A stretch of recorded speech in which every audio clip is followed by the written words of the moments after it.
Okay. All right, guys.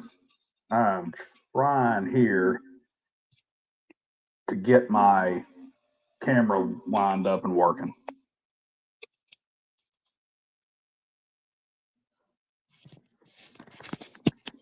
Got no idea what happened here, but my camera on my PC has decided that it does not want to connect for whatever reason. And camera, microphone, whole damn thing is not doing what I need it to do. So I'm working on that while I'm trying to get everything rock and rolling. I hope everybody can hear me okay. And I would love to see that in the old chat if you can. For the life of me, I do not understand why this thing is behaving this way. I'll try something here. At least they literally decided that it happened immediately, like 2 minutes before this happened. So of course I got logged in on my phone here, which I hope will continue working for me. Let's see if this is even gonna pop in real quick. It's kind of funny. I was actually trying to bring in an image file, and that's really what caused it to start going crazy. Is I tried to upload an image file. There it is. We're gonna go ahead and pull that down. Do a little bit of a reveal for my my new pulp anthology, and it just didn't want to do its thing, that's for sure. Killed out the camera, closed down everything that might be working. As long as I'm coming through okay, though, I think I'm going to try and get these video files added back up so that we can go ahead and get kicking, and hopefully we don't come across too many spoilers, because the videos automatically hop up and start playing when I upload them. So much for doing my prep work, right? Get my prep work up going here, and yeah, the whole thing decides it wants to be stupid. So I'll have to figure that out here in a minute. Right now, you guys, trying to spare y'all the J. Scott Garibay version right now. That's why we're going with just the old car and dragon picture for right now, because the phone is sitting down on my desk and y'all get Garibay vision. Here, I'll go ahead and show you right now just for a second. I said y'all get Garibay vision if I use the camera right now. Get the old nose hairs for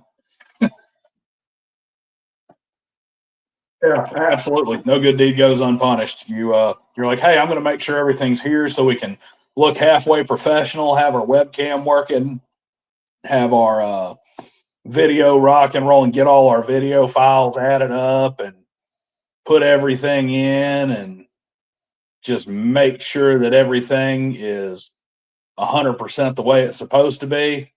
And we're just going to get nailed for trying to do it. And literally, I go to upload the image file and it just drops right on top of me. Hey, guess what, guys?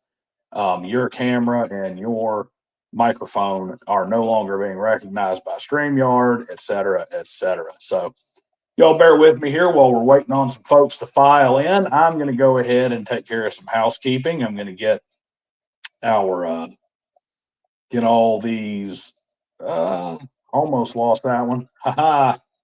Get all these award videos loaded up. Y'all getting to see what the categories are ahead of time here. Yeah, the critical miss against the YouTube monster. It's not even YouTube. It's actually StreamYard that's being a pain in the butt. StreamYard is not recognizing my camera or my microphone at all. I had just enough time before the stream started, I restarted my computer and everything to try and get it working right, and it still doesn't recognize. So I'm going to have to go back and troubleshoot this thing on my own time so that I'm not wasting y'all's time here. Let's see here. Nope. No. Not want to tell you who won the special ed episode award before we get to it.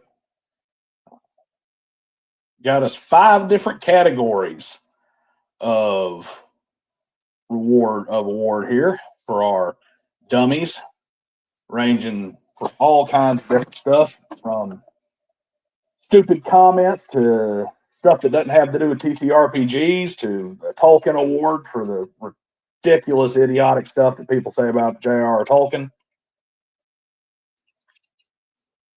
to the person who got the most stupid stuff said about him.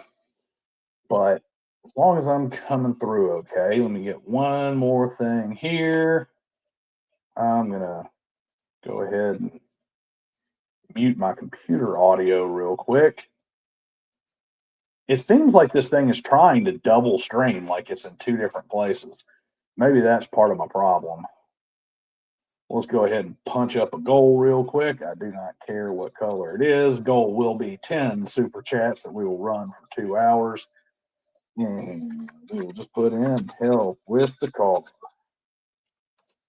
What we really need to help with is me paying real close attention and not accidentally reading off any super chats that specifically say, hey, do me a favor and don't read this one. Because half the time I get them up there, I start reading them, and I'm like, oh, yeah, let's accidentally do that. So let's see here. Where are we? All right. I don't know if a couple of y'all are going to get kicked by this or not, but I sure hope not.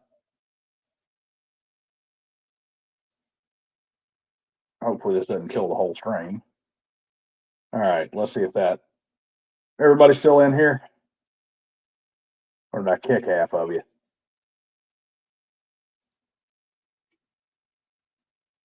Yeah, clean sweep for the bros. Definitely a serious possibility. So for whatever reason, YouTube actually had this live stream up twice, and I'm not sure if I kicked who all I kicked from it, but hopefully that means we are now where we should be with the good stream. Looks like we should be rocking right along, getting things kicked off here. All right, so looks like we're going to be playing with playing good old phone tag today. Let me pull this thing out. We'll see. I'll kick the camera on and off a little bit just to, A, because I need to make sure my battery survives, and B, to make sure that nothing untoward happens and nobody gets any motion sickness while we're waving the camera around here. But let's get some of the easy stuff out here. So here you go, everybody. Y'all have some vertigo.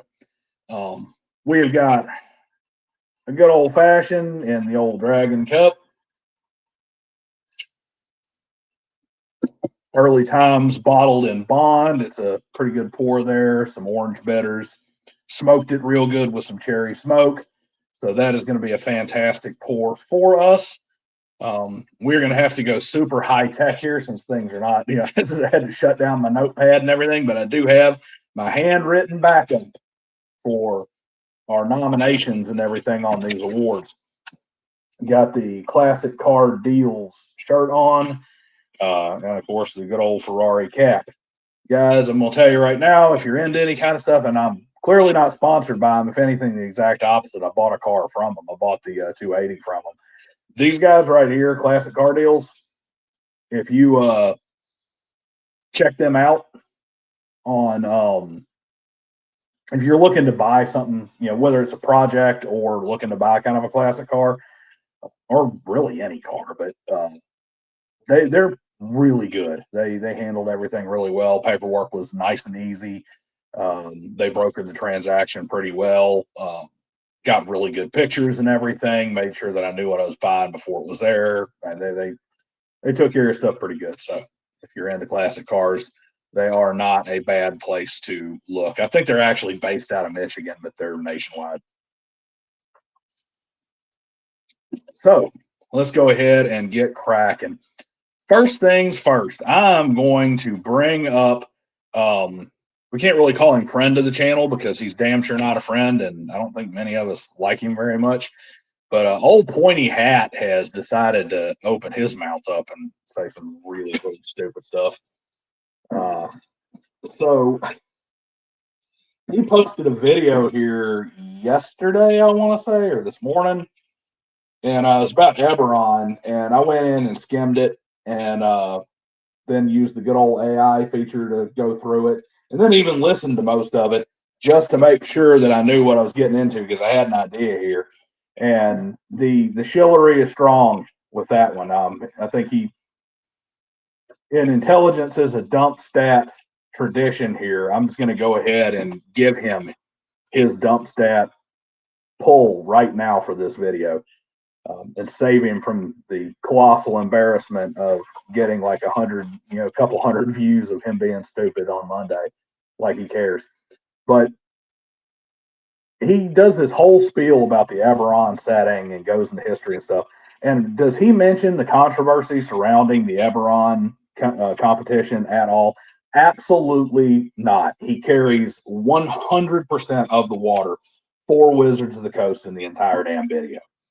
Not one mention of the fact that they rolled out this bullshit competition where they started trying to say, oh, well, this is going to be for amateurs.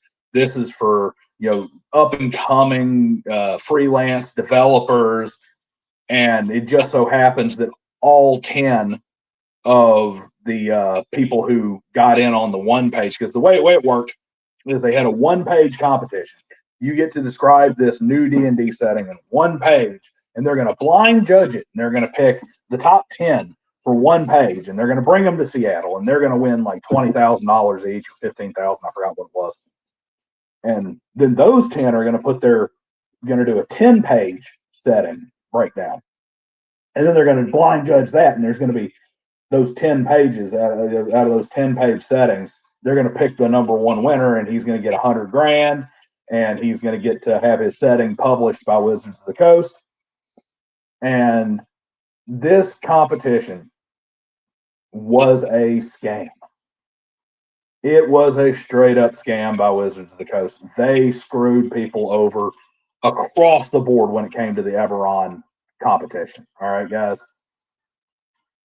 They came in here. Let me see here if we got I wonder if I'm not seeing these comments real quick of when I deleted that secondary stream. Let me check real quick, make sure I'm not talking to myself and not missing out on you guys. I'm going to go ahead and pull up the YouTube side of things over here and make sure I'm not by myself. Change this from top fans to everybody. Just to make sure that I'm not missing anything. Okay, looks like we're good here. Looks like we're good. So we want to make sure that with the chat not flowing in, we want to make sure I wasn't missing anybody. So anyway, they're going to do this BS Eberron nonsense, right? And it's supposed to be all the advertisement and stuff for it comes out and it says, this is going to be the amateurs, unpublished, low-end freelancer. This is your opportunity to hit the big time. Bring in your one-page setting. You get selected, bring in your 10-page setting. We're going to have this great new campaign setting for third edition.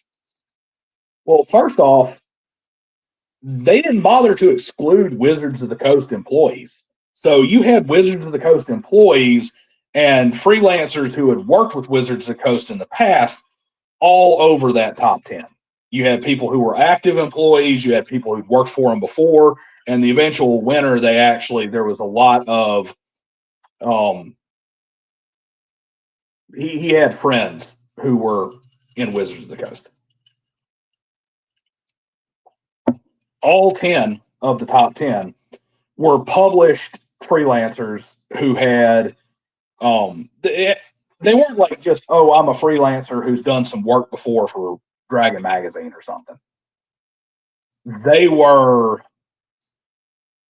like they had chops, so to speak. Okay, they had chops.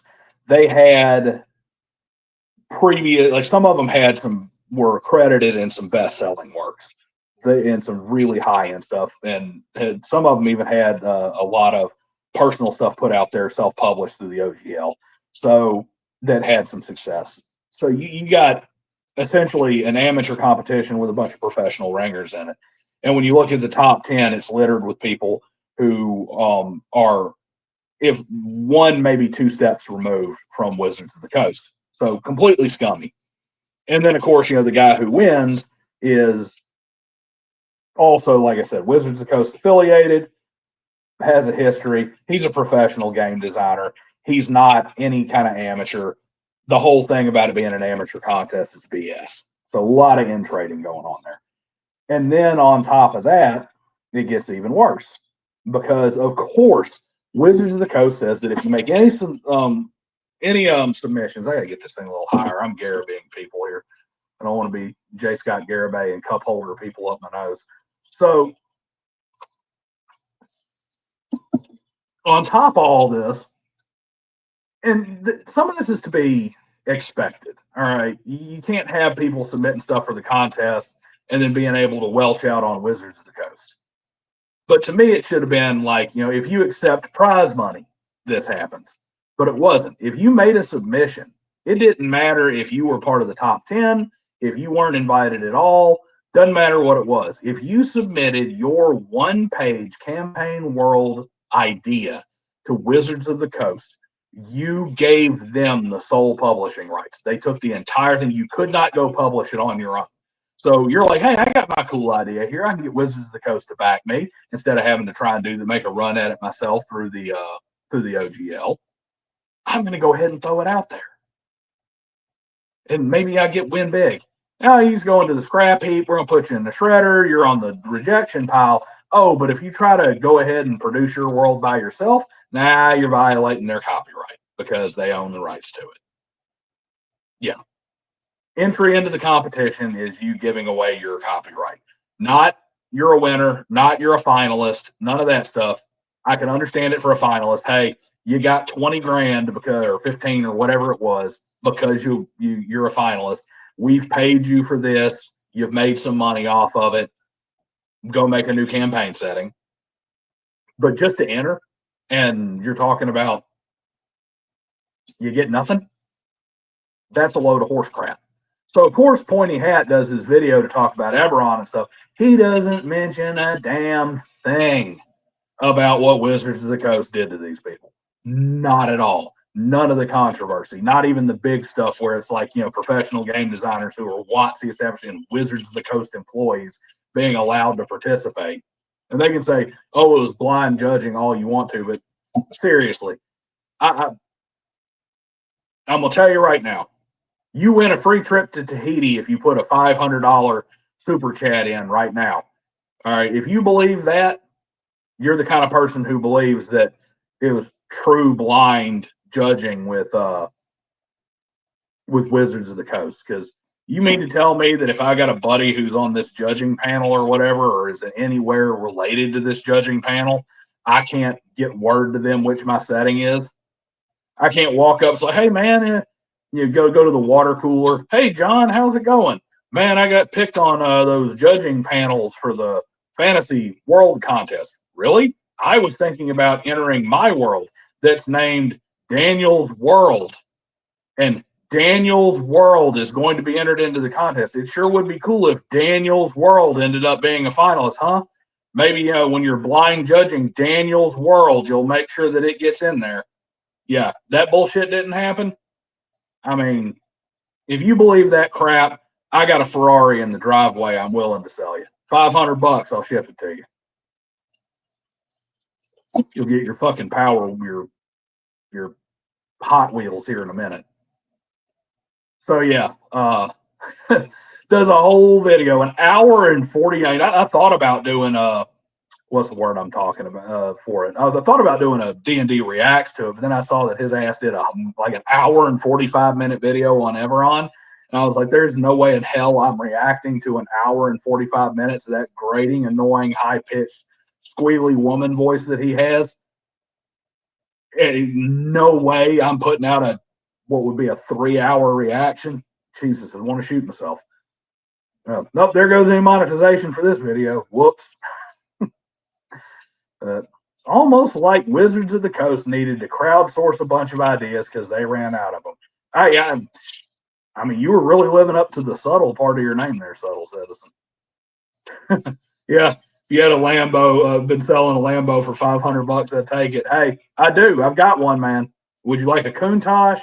I got an LP440. Would you like a Murcielago? A Gallardo? I mean, I got a couple of Diablos. Which one you want?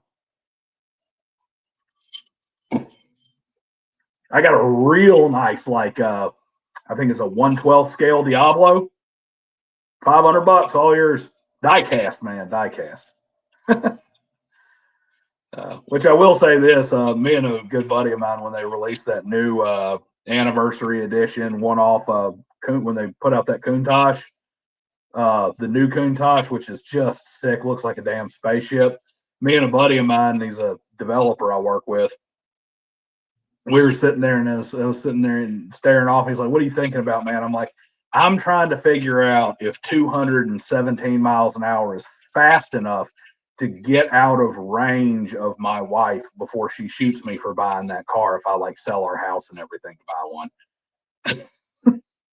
He's like, "Well, it is 217 miles an hour." I'm like, "Yeah, but I'm trying to calculate what 1,300 feet per second is in miles per hour." Because I'm telling you, that thing, I'm a Ferrari man before I'm a Lambo man any day of the week. But that new Countach, if you haven't seen it, it's sick. It is absolutely sick. So I'm going to let my wrist have some rest here holding up the damn phone. And we'll get on to some good old-fashioned awards. Let's see here. So, as we all know, at least I assume if you're in my stream, you definitely know, I have, and this is by far my most successful series to date. It gets the most views as a whole, is Intelligence as a Dumpster. Now, there's an award missing from this. I really wish I'd kind of thought of this. Maybe I'll add it for next year because I really need to pay attention to this as I go along. So I mean, guys, to do these awards for you, I went back through the 47 episodes of Intelligence as a Dump Stat and scanned. And I skinned every single one of the Intelligence as a Dump Stat videos to remind myself what was going on with each of these to kind of get these awards up. And that was a task in and of itself. When you realize what it would take for me to get this award done this year, I don't think it would happen. But if I pay attention as I go along, I think I can make this work. There should be an award for like, I don't even know what I would call it, like the missing the point award here, where you get these people who get really pissed off because they ended up on the list, or they get really pissed off because their buddy ended up on the list, and they completely forget that Intelligence as a Dump Stat is meant to be kind of a mockery of how badly we overreact to things in TTRPGs. Because we do. I mean, there's a lot of stupid shit that gets said in the TTRPG world, but there's a lot of times we wildly overreact to it when we sit here and we are just going off on rules as written, or we're raising hell about story game this, or simulation is that, or war game, whatever. We're sitting here going off and we're going crazy. And we're just dealing with this crap, and we're blowing these reactions way out of proportion. So I figured when people say things that are off the wall, absolutist, black and white, when it should be a shade of gray, no nuance, and extreme, we should just kind of have the same kind of stupid overreaction to them through intelligence as a dump stat. So with limited exception, when I do the intelligence as a dump stat reactions, I'm trying to take them way more serious than they should be. And there are some people who act like I'm like really wishing death on people and whatnot for over a game. So there really ought to be like some kind of who missed the point the worst award. But alas, I couldn't go back through all the replies, comments, X threads, everything else in there. And I sure as hell wasn't going to try and filter through certain content creators' film libraries where they went on camera and complained about it, especially because those particular people post like 9 videos a day and don't name names. You know, that would have been, I'd have beat my head against the wall. So let's kick it off here. 47 episodes, believe it was. 47, 46 some odd episodes. So you're talking about almost the entire year. We did intelligence as a dump stat stretching back into February of this year. And we had a lot of people. I mean, let's go down a little bit of a list here of some of the big names that were on the list. Wizards of the Coast showed up numerous times, obviously. Matter of fact, Wizards of the Coast and Paizo were the reason why I started the series in the first place, because it was like, why? How could you make such stupid decisions? Generic Jenny D on the list quite a bit. Obviously, the BroSR, and when I say the BroSR here, I'm not talking about the individual members. I'm talking about the BroSR as a movement, or what was it Tupac said about the Bad Boy Records? You know, the BroSR as a crew, a gaming philosophy, and as a and as a group of as a boys club or whatever they call themselves. You know, as a record label, as a crew, and as a group of musicians. Just the BroSR as a whole has shown up several times.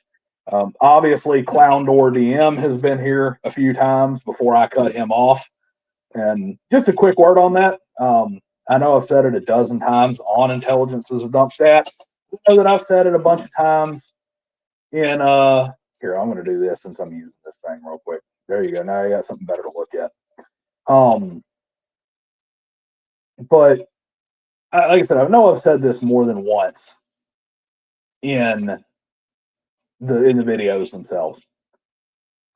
With the exception of like big creators, like if Pointy Hat or Jenny D or Wizards of the Coast or any of those guys ever decided for whatever reason they were mad at me, I would not give the first crap. Once you get to a certain size, not even them. Let's go way smaller. If RPG Pundit ends up here, or if Double D ends up here for some reason, or any of these, what I would call like influencers of note, and I'm just going to say, if you've got more subscribers than me, you've got no right to complain. They're going to get targeted just about no matter what. If you generally get more views and stuff than me, you're just going to get targeted. Because honestly, you're putting yourself out there. You should expect this kind of thing. But as a general rule of thumb, if you're a much smaller creator, or if you're a much smaller personality on the TTRPG scene and X and whatnot, and you can't take it, or you can't understand that it's like in good fun in a lot of ways, I'm not putting you on the list. The bros, for all the shit I give them, have always been incredibly good sports about being on intelligence as a dump stat. Never have I had one of them just get pissy and start whining and crying and throwing a hissy fit. They give as good as they get, and they let it roll off their back, and they don't turn around and act like I killed their cat or something when they show up on intelligence as a dump stat. So Condor DM would probably be on this list a lot more, and would probably be more of a presence in these awards, and probably would have won some more of them had I not made the decision a long time ago that basically amplifying Condor, even in a negative way, was just kind of a net negative for the hobby. And he clearly cannot take any kind of ribbing. I just kind of decided that he just didn't need to be here. So the Condor's there, Night Danger, B-Dubs, Scudder for Mike, Rump DM, some of our, Dunder Moose is on here a few times, Dungeoneer, some of our favorite BroSR folks. Obviously, Griff Morgan has shown up here. Eric Diaz, if y'all don't know who he is he comments a lot about TTRPGs on X. Eric Diaz, I agree with him about 50% of the time. And actually, I probably agree with him more than that. But the honest truth of the matter is that when it comes to old Eric Diaz, he sometimes steps out a little bit and ends up on intelligence as a dump stat. Yes, that maybe there should be. Maybe I should name one of these awards after him. Name it like the Condor DM Stupidity Achievement Award. Noble Shield, Means Lich. These guys have made it several times, and like I said, all in good fun. So we're going to have some awards. I do need to give a little bit of a shout out to good old Sketchosaur, because Sketchosaur Rex did my my trophy for me.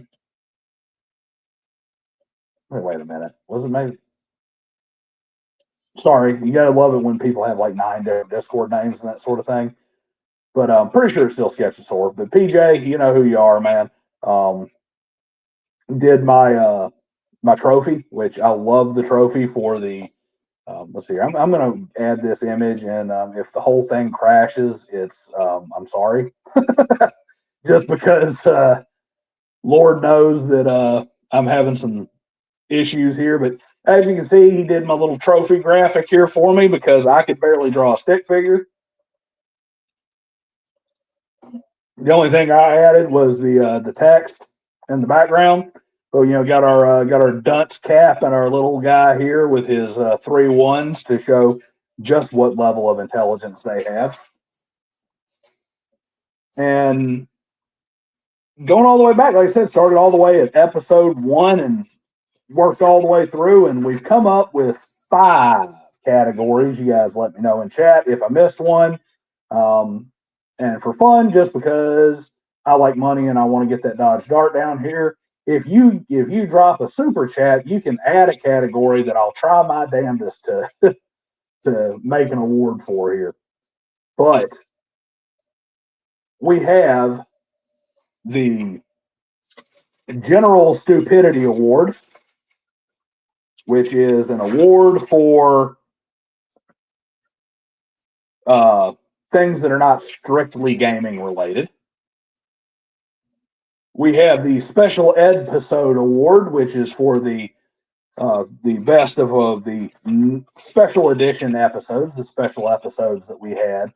Because I did have the occasional special episode, like when I won How to Win at when I read How to Win at D&D, or when I reviewed Condor's game. We have the Half Orc Dumped a 3 for the worst overall gaming take, or the worst overall take related to gaming that came across in the series.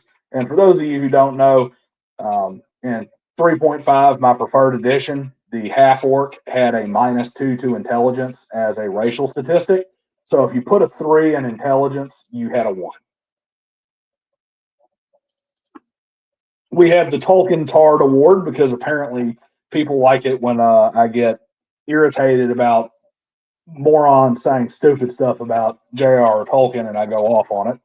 So we have an award for the worst Tolkien related take. We have the King of Clowns Award. Now, the King of Clowns Award is the only one that has a truly objective reason for happening. That is the person, the individual, or entity, which had the most singular named appearances in the entirety of the series. The individual or entity that showed up the most times out of 47 episodes. So 47 episodes of Intelligence is a Dump Stand, right? Go ahead and in the comments there, in the live chat, go ahead and drop how many you think. How many times you think the number one dumbass appeared on Intelligence is a Dump Stand? Go ahead and drop that in, and we're going to go ahead and get cracking on these awards. But I'd like to see what you guys think. And I'm actually going to save the King of Clowns for the last one we run through, just so that y'all have plenty of time to put your number in there. That would definitely be a good guess. I'm not going to tell you whether or not he's the winner or not, but he was most certainly one of the nominees. Rump DM, Rump DM was he was a frequent flyer. Oh, Jesus Christ, man! 30 times.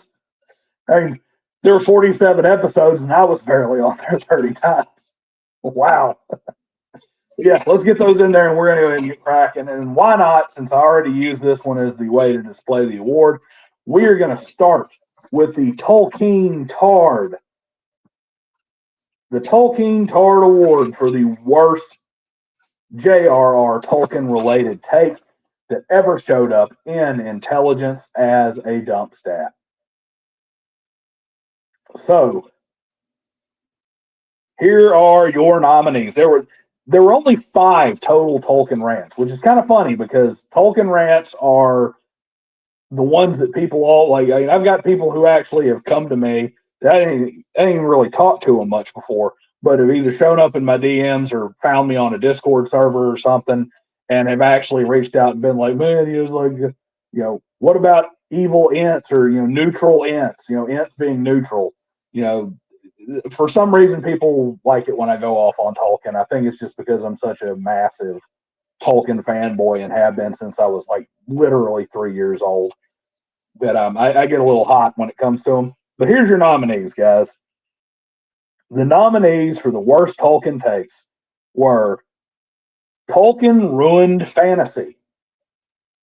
Now, I don't have the names written down for all of these because, like I said, my unfortunately, my file got shut down when my whole Cameron nonsense happened.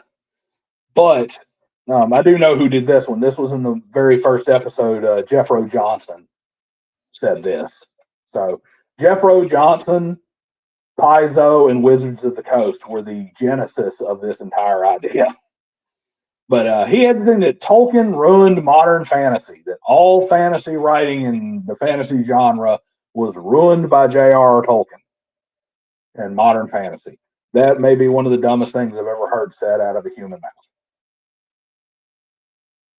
mouth. Tolkien had no meaningful relationships in his work, was said by one person. Don't have the name for it because unfortunately don't have it anymore.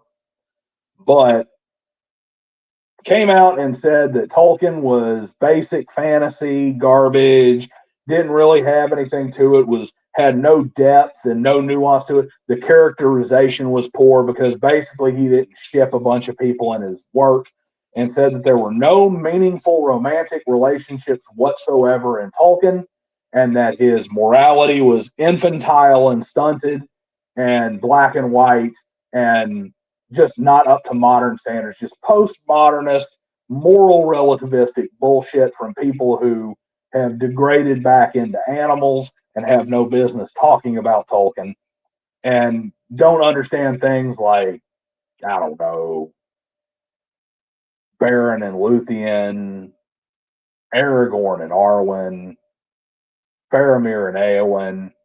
No meaning. Even Sam and Rosie Cotton.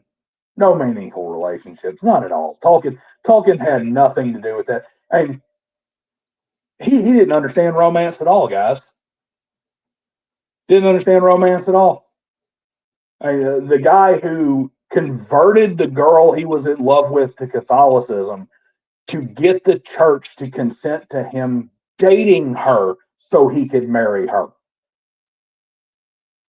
I mean, from the time he was like 15 years old, dedicated himself to that one woman he was with forever, and then literally wrote his romance into the legendarium as Baron and Luthien, the greatest romance of all time. No meaningful relationships in Tolkien.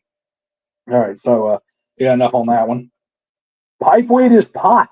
This was a good one. Pipeweed is pot. That's right, folks. Despite the fact that the word tobacco appears like 19 times in the prologue or in the foreword, where Tolkien is describing what pipeweed is and uses the term I think it's nicotina, I believe, is the scientific name for it. Yes, pipeweed has to be pot. And you only hear this from people who first learned about Tolkien from Peter Jackson. Dumbest shit ever, that pipeweed is pot.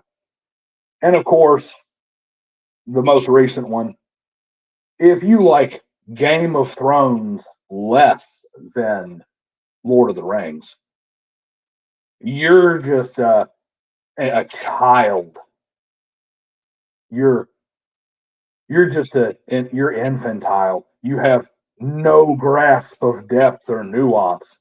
You know, the great Game of Thrones, with all of its depth of character and realism, is so far superior to J.R.R. Tolkien and his simple black and white heroes.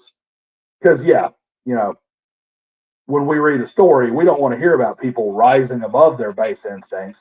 We don't want to hear about people being an exception and something to aspire to. We want to see regular Joe Schmo who makes the same dumbass decisions as the crackhead down at the 7-Eleven in our books. All right, so I better move. I'm glad we started with Tolkien, because each one of these just makes me want to have a whole nother rant, and that's not the purpose of this video. I'm going to give you guys just a couple of seconds here. Obviously, my side is delayed just a little bit on the comments, so I'm going to wait. Good 15 seconds or so here. Who do you think won? Tolkien ruined fantasy, no meaningful relationships, pipeweed is pot, or if you like Game of Thrones less, you're an idiot. Who do we think the winner is on this one, guys?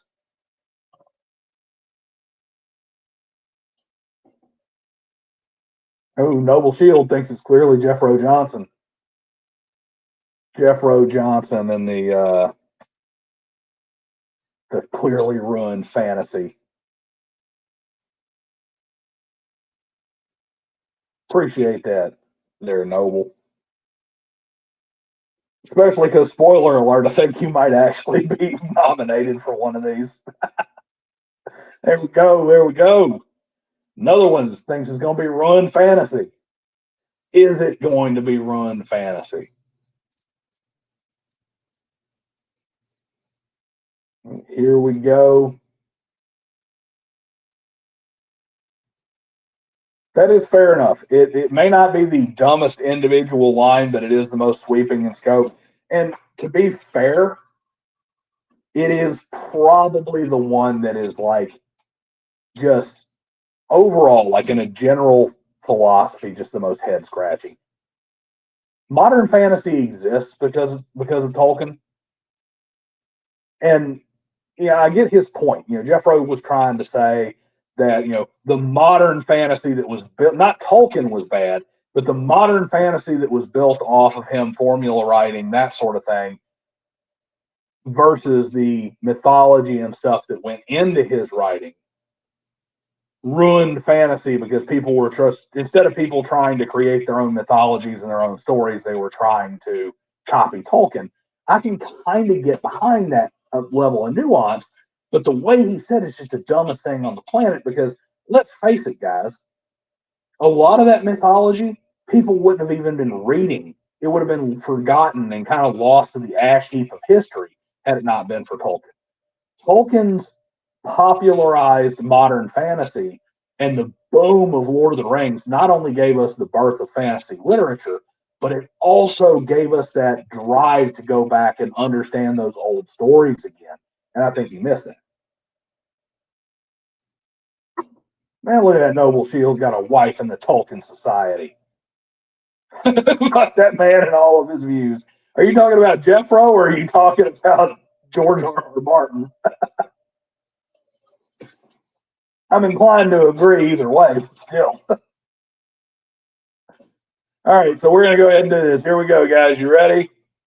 I didn't have time to add a drum roll to this, but who is the? Oops, nope, that's the picture. Who is the Tolkien Tord winner? Pipe weed is pot, courtesy of Rings of Power morons.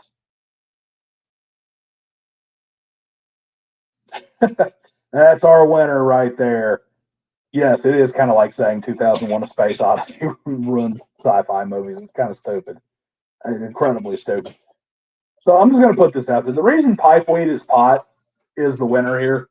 Pipeweed is pot is the winner is because to me, it kind of personifies the biggest problem we have in Tolkien. You have a large number of people who only understand Tolkien because of the movies, especially, basically if you were born in the 90s, for the most part, you don't know Tolkien. Most of these people haven't ever even read the book. Any of them. They haven't read The Hobbit. They haven't read The Lord of the Rings. And you got these people going and getting these retarded Tolkien degrees at universities, English literature with a focus on Tolkien, and they've barely read like 5 chapters of the actual books. And if they have read them, they've only read them in the idea of how can we make this reflect a modern audience. If you haven't seen Second Story's group, her video on critical literacy and what it's done to destroy modern reading and modern literacy, I suggest you go watch it. As soon as this stream's over, pull up Second Story, find her video on modern literacy, and read it or watch it. One of the best takedowns of how people can't read anymore. I believe the video is actually like why we can't write prose anymore. Why descriptive prose has died. Brilliant video. And this is where this crap comes from, because they read it with this critical literacy crap where they try to modernize it and they look for their trigger words and stuff.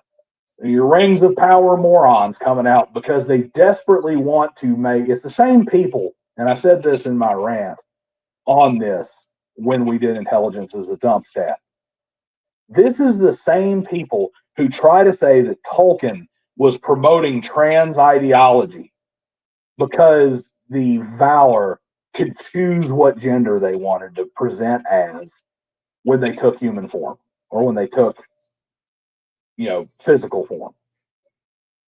Now, granted, he neglected to mention the part that the people who said that kind of stupid shit neglect to mention the part where Tolkien clearly states that when they took those forms, when they took that aspect, like for instance, when Yavanna took a female aspect, until the end of time, she was trapped in that female aspect. When Melian the Maya formed herself from a Maya spirit into Melian the Maya, she was trapped as a woman until the end of the world. So even to call them gods is not the best thing to say. The Valar, they're high level angels, but let's just call them. Let's just treat it like a D&D or fantasy world and say the gods. Even the gods and demigods of that universe of Tolkien's world, when they chose to be male or female in their aspect, they were trapped in it forever. Gandalf could never be Gandalf. What would be the female of Gandalf? I don't know. Gandalaria or whatever. He was Gandalf forever. He was Olorin forever. He was male the second he chose to determine to present that way and to be that way. There you go. Thank you, Noble. Gandalfina. There is no Gandalfina. So miss me with that crap. Pipeweed is pot for its unabashed, idiotic attempt to modernize Tolkien to justify your debauchery and retarded nonsense wins the award, the Tolkien Tard Award for 2025. Congratulations. You're an idiot.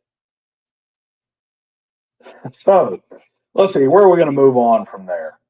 I think we're going to move on from there to the General Stupidity Award. So, the General Stupidity Award, what I envisioned this one, this is about things that are just generally dumb things to say that have nothing to do with the TTRPG hobby, like directly. They're not really even adjacent. They would be stupid on their face, even taking gaming out of the picture. Because there were some times while I was putting these together that people said stuff that was just so dumb that it had to end up on intelligence as a dump stat, whether it had anything to do with the games we play or not. And that's what the General Stupidity Award is for. So, without further ado, let's get to our nominees. Pointy Hats gets a nomination here for his attack on H.P. Lovecraft. Now, I'm not going to, once again, unfortunately lost a bunch of my notes, and I did watch the several hours of intelligence as a dump stat multiple times making this happen. But Pointy Hat's attack on Lovecraft was just stupid. It was the same normal crap ever. The hold him to this standard, evil racist. And more than anything else, part of the reason he came in is he was trying to H.P. Lovecraftify D&D while hating Lovecraft at the same time and talking about how Lovecraft is not good for anything. He started by saying Lovecraft is not good for TTRPGs. Call of Cthulhu entered the chat. And then that H.P. Lovecraft is no good for D&D. I'm sorry, that's only if you're an imbecile who doesn't know how to think outside the box. And then proceeded to go through this video where it was like, the best way to do H.P. Lovecraft in D&D is to throw in a bunch of aberrations. But he's not here for the idiotic gaming advice of throw in an aboleth and that's how you do Lovecraft in D&D. He's here because this dumbass decided to sit here and attack once again an author who's part of the reason why these games exist in the first place. I can think in my name, and y'all can correct me in the chat if I'm wrong. There are two names I can think of who have tabletop role-playing games named specifically after their books, specifically after the legendariums they created. There is Call of Cthulhu, and there's Adventures in Middle-earth, Lord of the Rings game. There's 12 different Lord of the Rings games. There's Call of Cthulhu, there's Lord of the Rings. Those are the two legendariums that have their very own successful genres of TTRPG. And this dumbass wants to tell us that TTRPGs are not good for Lovecraft. And that you can't adapt Lovecraft to it. And a lot of that's because Lovecraft is problematic, all that bullshit. So, nominee number 2. This one actually goes to a lot of the viewership. So, let's go ahead and attack viewers while we're at it. Crying about clickbait and crying about sensationalist, what are they called? Thumbnails. All right, here's the thing. I hate the thumbnail game myself. I think it's stupid. But the problem is, I'm going to do a little segue here. We have the same problem when it comes to clickbait and when it comes to thumbnails that the credit reporting system has. They started off with things that made common sense about what is a good sign of whether or not a person's going to pay their debt back. And that's how we generate a credit score. But the problem is an entire industry popped up around manipulating the criteria. We call it the credit repair or the credit counseling industry in my field. But literally, it's the manipulate the law to make you look like you're more responsible than you are law. Get your credit score higher. And so you ended up in this race, this arms race, where the credit reporting agencies would change their criteria to close a loophole. The credit reporting or the credit repair industry would find a way around it. And now we've got to the point where the criteria that determines your credit score makes absolutely no sense whatsoever. Okay. The same thing has happened with the algorithms in these, in YouTube and all these other platforms. They only have so many things they can measure to kind of determine what you're interested in. But people manipulate those. Remember when YouTube first came out, it was, I'm going to put, a naked chick watching a car, washing a car as my thumbnail to get you to click on my video. And so they changed clicks to, how long you watch the video. So if I show naked chick washing a car and you only watch for 5 seconds because there's no naked chick washing a car, it no longer counts. The same thing has happened across the board. The race for clicks, the race for a little bit of view time. If you don't respond to this within a very, very short window of time, if you don't click on my video the first time you see it or come back and watch it within the first 24 hours, it doesn't show you my next video, even if you tell it, I want to see all of his videos. You're not allowed to say, hey, I'm busy right now. It's Christmas and I'm with my family, so I'll watch his video on December 26th instead of December 25th. You're not allowed to do that anymore without penalizing the content creator you like. And while we all hate true clickbait, okay, we all hate it. We hate it when it's like, you're watching Formula One. It's like Max Verstappen's championship dreams just got harder with an FIA decision. And then you find out that the article's about something that happened 6 months ago. Or that it really doesn't have anything to do with it being any harder for him to win. You're pissed. And you should be pissed because that's deceitful. But when you go off on content creators because they play the game and they put stuff out there, or because you're just an idiot, then that's not fair. Give you a prime example of somebody just being an idiot. I had somebody call intelligence as a dump stat clickbait because the video was not about intelligence being used as a dump stat in TTRPGs. That's right. Intelligence is a dump stat. It's clickbait for me to name my video that. Because it's not about intelligence being a dump stat in a TTRPG. It's about people being stupid. I came up with a catchy title for a series that's clickbait. And let's see here. Yeah, there you go. Love it when Dungeons and Discourse. Now, I'm just going to say this right now. Dungeons and Discourse is exactly the kind of clickbait you should get pissed about. Okay? Professor DM, you should not get pissed about when Dungeon Craft has a somewhat sensational title. Because at least his title it's just the most exaggerated version of what he's actually talking about. Dungeons and Discourse really does, to me, she is, if you think about it as the Overton window, she is just outside the Overton window. She literally puts in crap that is not actually what should be in the video. Like, she is true clickbait. But a lot of the stuff we whine about as clickbait is not really clickbait, and it's just bad.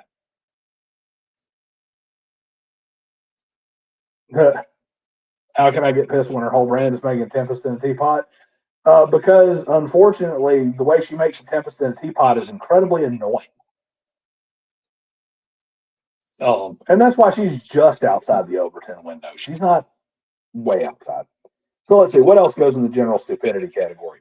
Koala Quill. This was one of my personal favorites. Writing is for the rich is what I have it down here as. And luckily, I don't need my notes to tell you what this one was.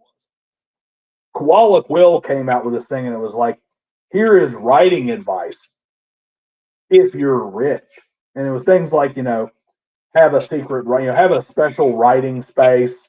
And they translated that as have enough money to have an extra room in your house to dedicate to just writing, or have a dedicated time to write every day. And it was like, this means you have complete control of your schedule to where you can dictate that you get to write this day. Basically, the entire thing was just a complete idiocy of basic discipline habits, and scheduling somehow requires money. Somehow, you having to go work a day job is an excuse for not setting aside time every day to write if you want to be a writer. Somehow, having a place that you like to go sit and dedicate to doing your writing requires you to own property, and not only own property, but have extra rooms in your home for it. It can't be a corner of your apartment. It can't be a tree that you like to go sit under in nice weather. It can't be a coffee shop you like to go sit at, because nobody's ever written a book sitting in a corner sipping on Starbucks, right? But just the kind of nonsense where it's like, we excuse basic discipline and personal choices with idiotic, you have to be rich to make good decisions. And it's like, no, I'm sorry. You get rich by making good decisions consistently over the entirety of your life. That's generally how you build wealth, is consistently waking up every morning and making more good decisions than bad. But of course, good decisions are privilege. And then finally, on the general stupidity, this should not shock anybody. This was one of my loudest and most obnoxious rants across the entirety of the non-D&D space, or the non-TTRPG space, was romantasy, the death. You want to talk about ruined modern fantasy? Jeffro Johnson's stupid ass comes out and says, Tolkien ruined fantasy. No, Tolkien did not ruin fantasy. What ruined fantasy was horny nerd chicks. Horny nerd chicks who want to see minotaurs mount people after asking permission and getting a consent form signed. That's what ruined fantasy. Books with a title, A Blank of Blank and Blank, is what ruined fantasy. All right. YA novels, YA, that means young adults. That means it's supposed to be for teenagers, but it's got, half of the damn text, and I'm not exaggerating. Half of the damn text is one sex scene. Okay? That's what ruined fantasy. We have gotten to the point where a best-selling book that might appear in the New York Times is The Minotaur Hand Job Farm. Okay? This is a book about jerking off bolt men. Anyway, comment section, chat. Who should win? Who's our winner here? Is our winner Pointy Hat's attack on Lovecraft, crying about clickbait, writing is only for the rich, or is it the Minotaur hand job folks in Romancy? Who gets the dishonor there? Seriously. That Bred by Ogres, Volume 4, Valley of Broadbacks, Winners 1 or 4. Those are both extraordinarily good choices, man. King Yellow 3. King Yellow, let me know there in the chat, man. Are you, is this a Call of Cthulhu reference here? Is this a Lovecraft reference, King Yellow? Are we talking about yellow signs and elder gods here?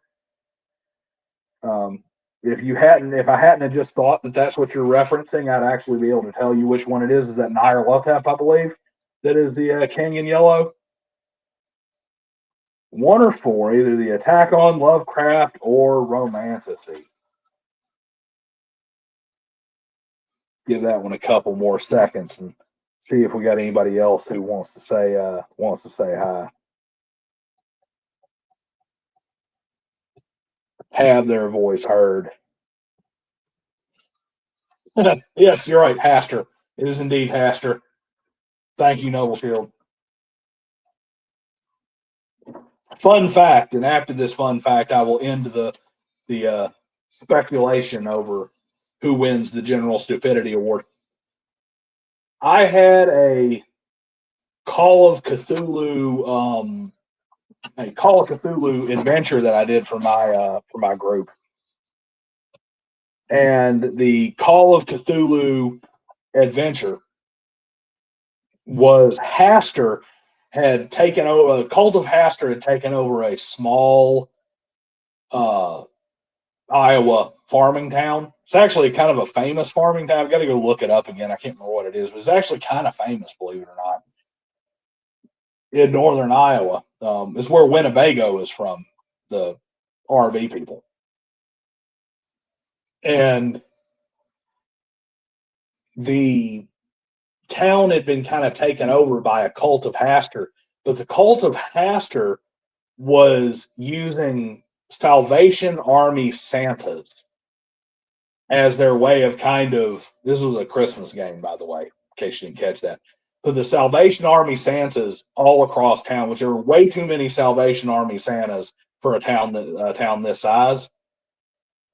They were all cultists. It was great. You had a Santa with a bunch of blackjacks and stuff attacking the party in an alleyway, and a Santa got knocked out. Like a Santa took off because 4 Santas come in.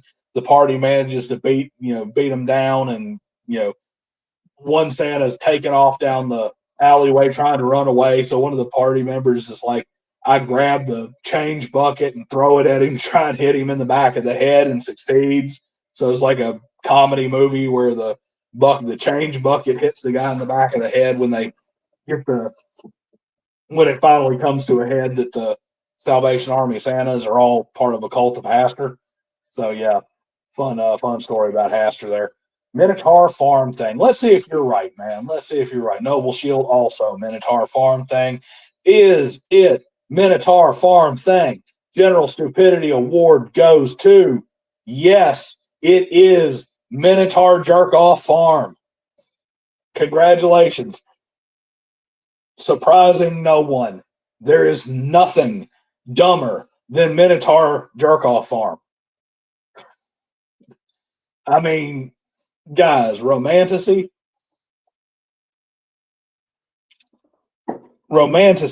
is a poison. It just is. This stuff is so bad. I mean, how can it be anything else? The other stuff's all bad, but how can anything be worse than fantasy books and romance books that these girls are fawning over about stroking off the bull man? And I don't mean the bull man like, some kind of cuckolding fantasy or some kind of like, adult kink.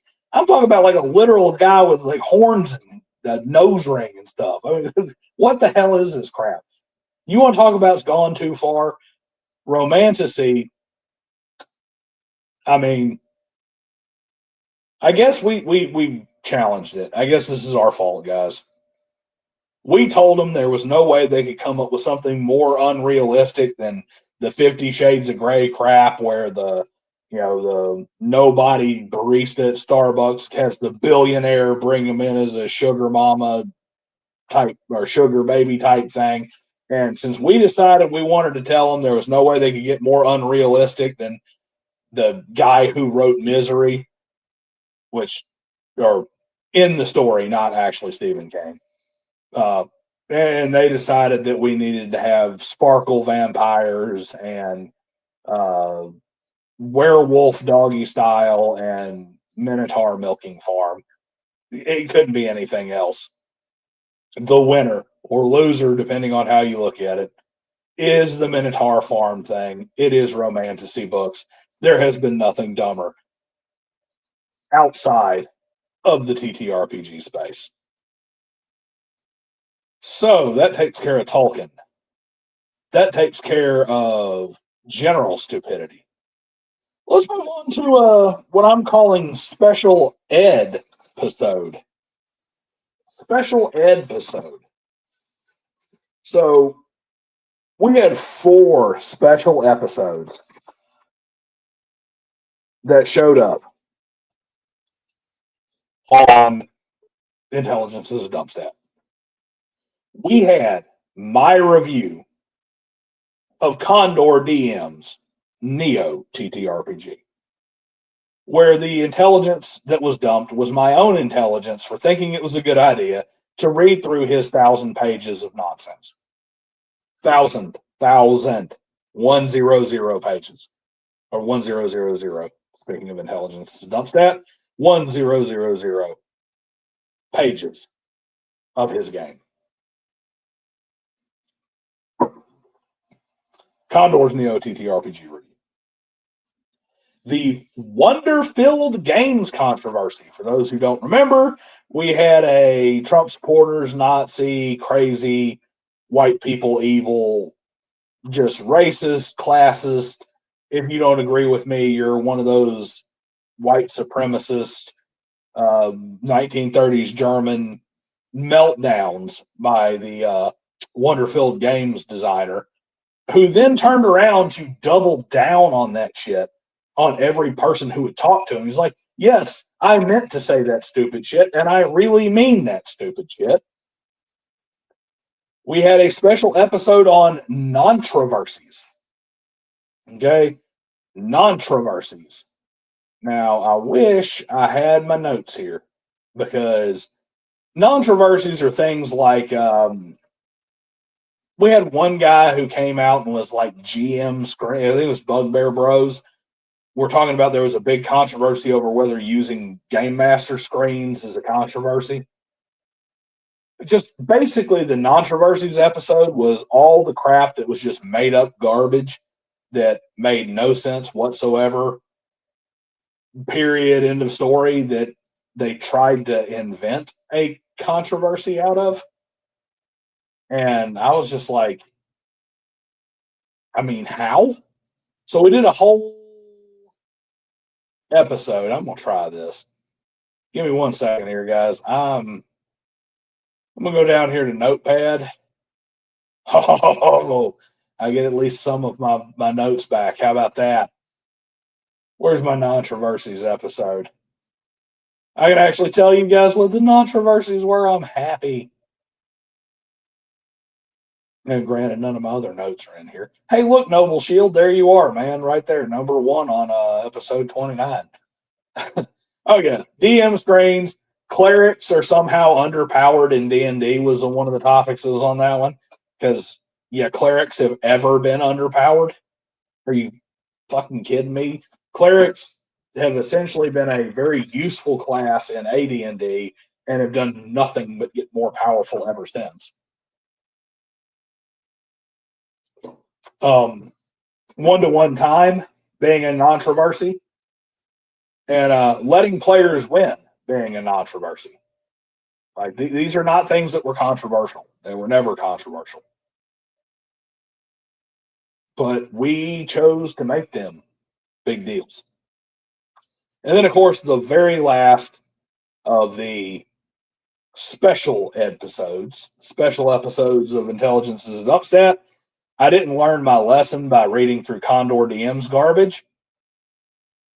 So I decided I was going to read through Jeffro Johnson's garbage.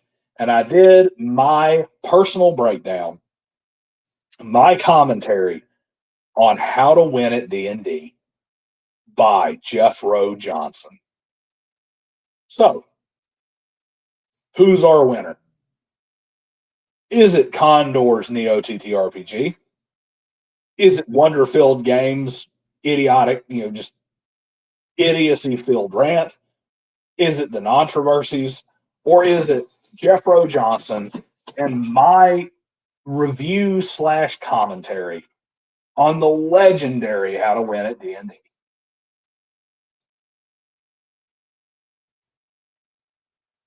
There you go. He says Wonderfill, but should be How to Win at D&D. I'm just going to sit here and point this out that Noble Shield is definitely going to be I just have a feeling there might be some bias in why it should be How to Win at D&D, considering how many personal battles you fought with the BroSR. 1 and 4 again, because it reminds you of old cartoons where their character steps on the rake twice. Boy, does it ever. Boy, does it ever, because I sure felt like I stepped on the rake twice.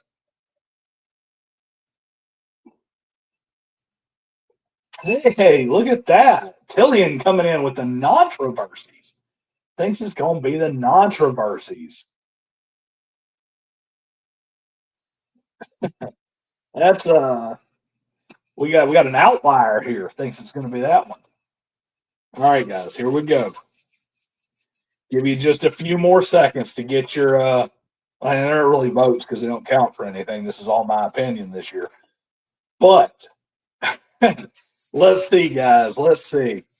Who here thinks they know what it's going to be?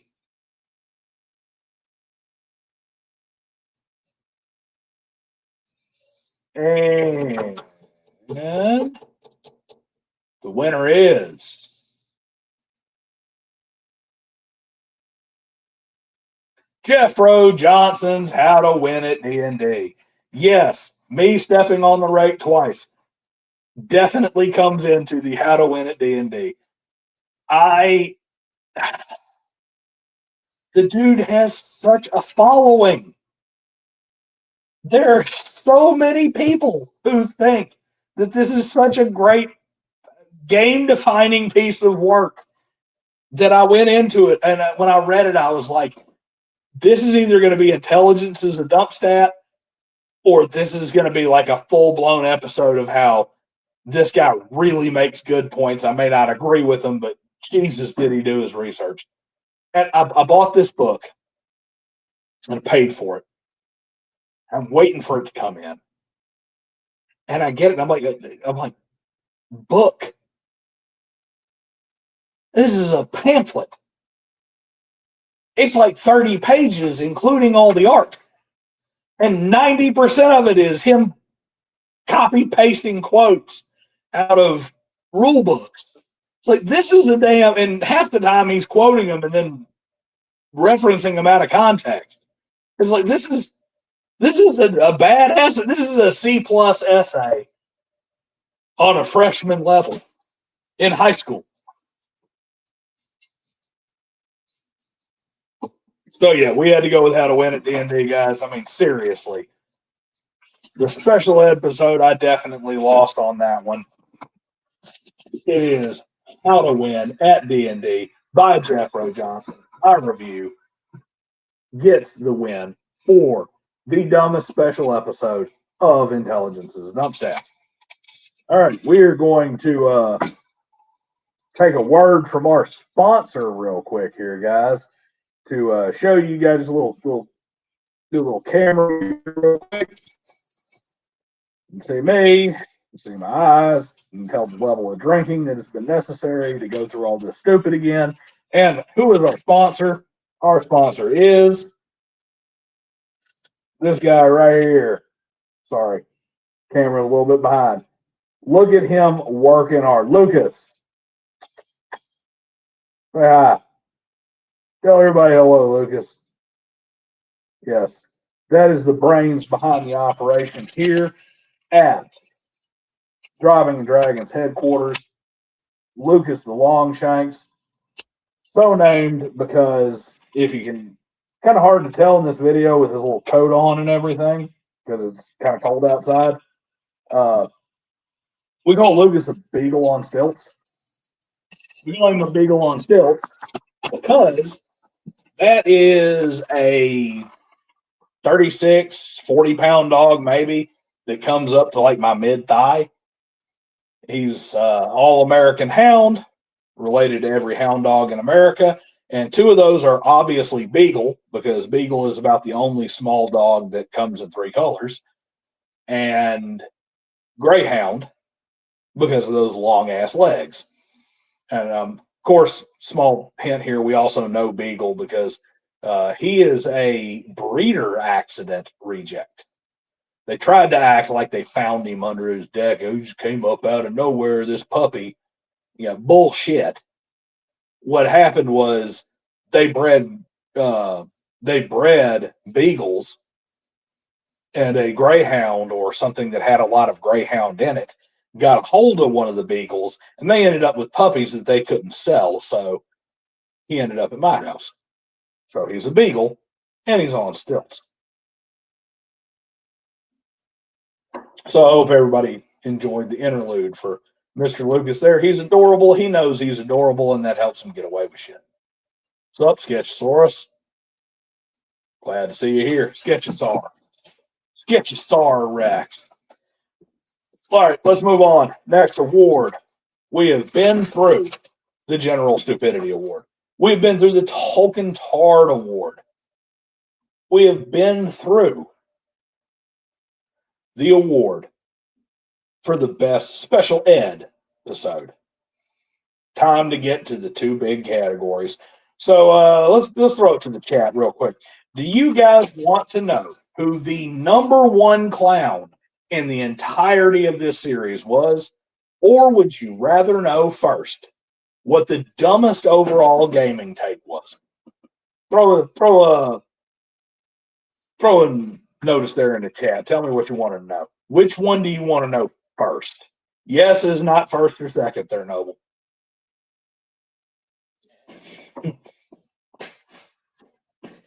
We've got to vote for knowing who the biggest clown is first. We got to vote for the dumbest take. Yeah. Look at this. We got a member here who's like, doesn't know which way to go. Do appreciate you guys. Appreciate all my members. Appreciate all the supers. Appreciate all the super thanks and whatnot on videos and my Patreons. Love all you guys.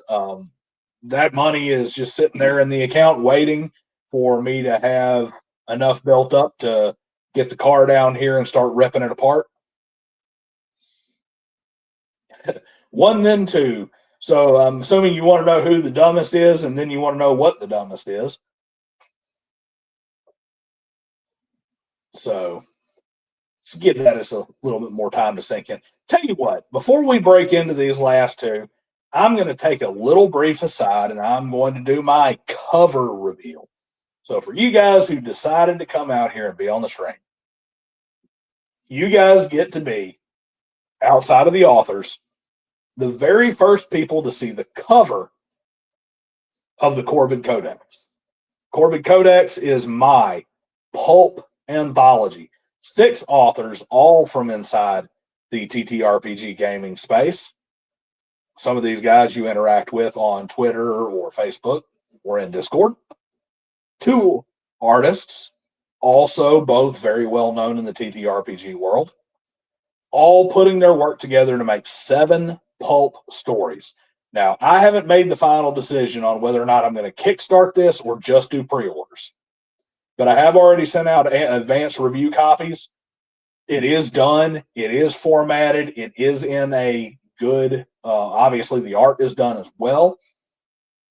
But trying to bring some appendix back into the world, trying to bring back some good short stories that people want to read, the kind of stuff that we grew up with, the kind of stuff that built our hobby. And this is the cover of the first volume of the Corbin Codex. I am hoping, I would love it to be quarterly. I'm starting to realize that unless I get way more organized on this or it's incredibly successful, that quarterly may not be possible, but at least once every 4 months, I want to release a new volume. So this is not just a, hey, one thing, one off, give me money and you get this book and then we walk away and disappear into the sunset. I'm hoping this happens over and over again. I'm hoping to feature more authors. I'm hoping to feature more artists. But here you go, guys. While we are waiting on people to talk about whether or not they think I should do the King of Clowns first or the half-orc roll to 3 take first, here is the cover of the first volume of Corbin Codex by Patio Cakes. Fantastic TTRPG artist. Here we go. This is our cover, folks. Reds and blacks. Everything you could possibly want to see in a noir style pulp. If you can't tell this right here, there's a reason why this story. I'm going to go ahead and give, and I'm not going to call it a spoiler, but a little teaser here for this particular story. the story that I picked as the cover story, I picked it for a very specific reason. It touches on everything I wanted in this book. I went out and I said, I want fantasy. I want sci-fi. I want cyberpunk. I want everything that went into our games and everything that went into the pulp genre. And I want to put it in a book. And Urban Verse Rights came out with a story that is a pulp noir detective story featuring, over here on the right by the car, an orc and his elf partner with a dwarven crime boss enemy in a near future setting. And this is what we get when Patty gets to read the story and puts it out here. We've got, granted he's beardless, we've got our cigar-smoking dwarven crime lord overlooking the city in the background. We've got our our hard-boiled orc detective with his double-barrel shotgun over his shoulder. If you zoom in there, you want to talk about detail. This is an old-school side-by-side double-barrel shotgun, the two-trigger variety. And for anybody who's a gun nut out here, 2 triggers, that is old school for a side-by-side shotgun. No barrel selector. It's got 2 triggers. And then we've got our elf over here looking kind of sneaky, a little shady, with his pistol in his hand, ready to rock and roll. And here's a little Easter egg for you guys. And only people who decided to join this live stream get to have this little Easter egg here. It's going to be left for everybody else to kind of figure out on their own.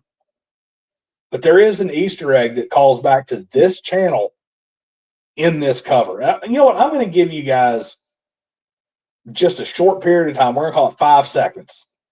5 seconds for you to punch in just one word that references the thing in this image that is a reference to this channel.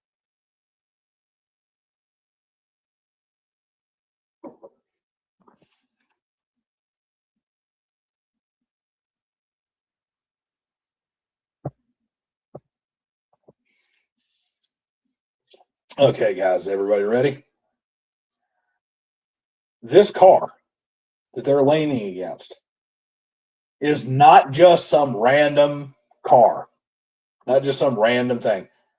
That is a 1974 Dodge Dart. The car that was donated to this channel to be our very first giveaway car was a 1974 Dodge Dart. And that is what these 2 hard-boiled detectives are driving in their mission to confront this crime boss. Trying to bring some appendix in back to the hobby here.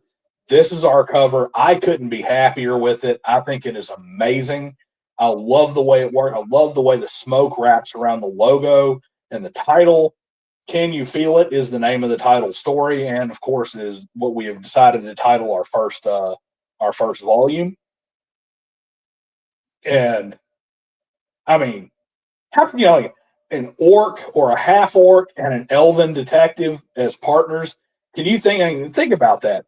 What a great way to play fantasy and noir detective and near future cyberpunk all together. That we have, we always see it, so it was the hard, gritty, realistic detective and the optimistic young detective. It's the detective who's all super grounded and cynical versus the one that's all hopeful and, is religious or whatever. And we've got an orc and a half, or we got an elf and a half orc. And we've got, actually, if I remember correctly, it might actually just be an orc. So we've got an elf and an orc. We've got our mystic elf and our just hard-boiled, get-it-done, brawling orc.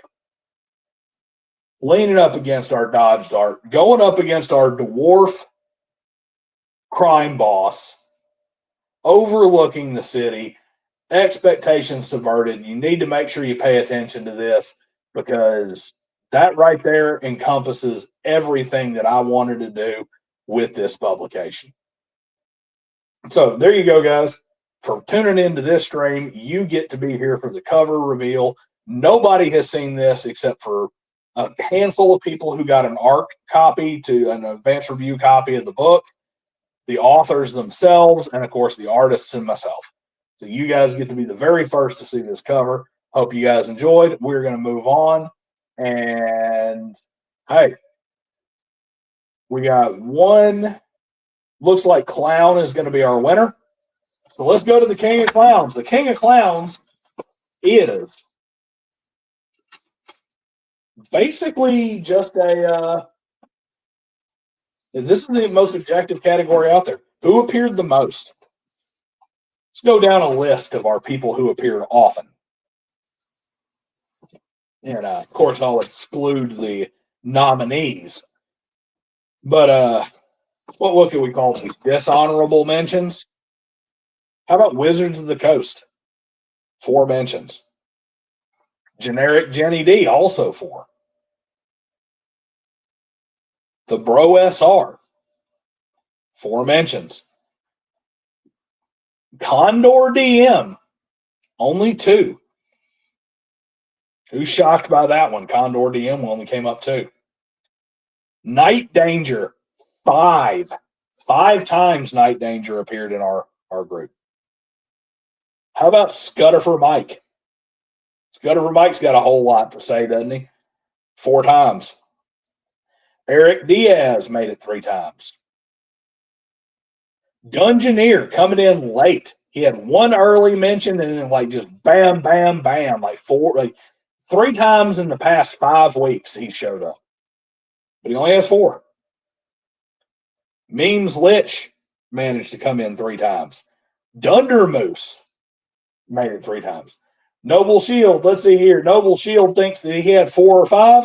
You had 4, buddy. 4. Almost enough for you to get a nomination, man. Maybe next year you'll screw up enough times that you'll get a nomination. That you'll be one of the top 3. Look at it. Here we go. Woo! Just barely made it. Just enough to not be nominated for this award. There you go. So you guys ready? Ready to know who the top 3 are? In no particular order. We have Rump DM. We have B-Dubs, the heir apparent to the BroSR. We have Grift Morgan, or Griff Morgan as I call him, Grift Moron. So, what do we have here? Is it Griff? Is it Rump? Is it B-Dubs? I'll give you guys just a few seconds. Put in who you think won and how many times they were in. Just keep in mind, every last one of these guys had to beat the rest of the list. And let's see, who was the highest on the rest of the list? Night Danger was the highest person who did not actually make it. And he had 5. So Noble thinks it's Rump. And he's guessing that it was 10 times. You got B-Dubs with 9 times from the sketch. Who else we got? We got B-Dubs with 9. We got Rump with 10. Who else have we got? Anybody else out there in YouTube land who thinks they know who won this prestigious award of being the dumbest person on the internet?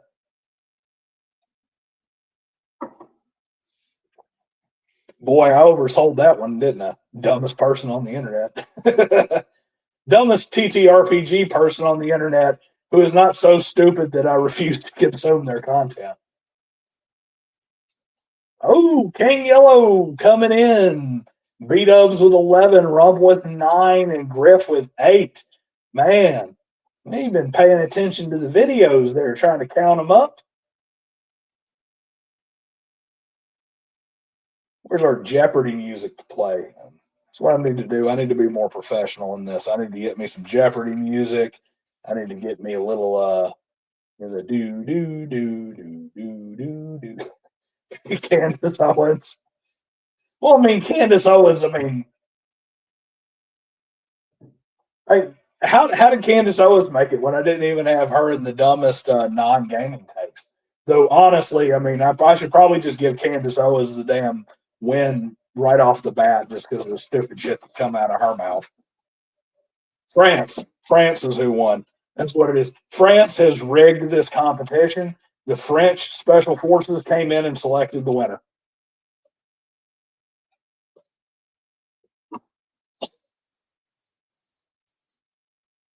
And no, Keck did not win. Keck did not win.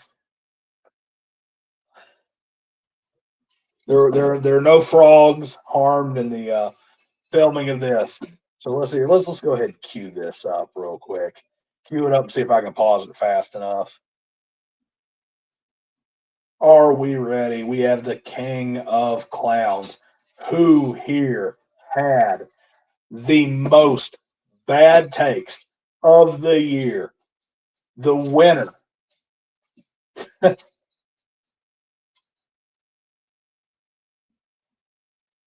It is B-Dubs. B-Dubs comes in with the win, which gives King Yellow and Sketchasaw with the closest. Now we got a double closest here, guys. B-Dubs is the winner. Noble Shield guessed 10, which is correct. 10 times B-Dubs. Almost a quarter. Well, let's be fair. 47 episodes. Almost one, better than 1 out of 5 episodes. 20. I'm sorry. Yes, better than 1 out of 5 episodes. Better than 20% of the time, B-Dubs has appeared on Intelligence is a Dumpstat. 10 is the correct answer, but we have Sketchasaur and King Yellow, who both missing it by 1, came in with the correct answer of B-Dubs. Grift Moron came in with 7. And boy, did he come in strong when he decided he wanted to screw everybody.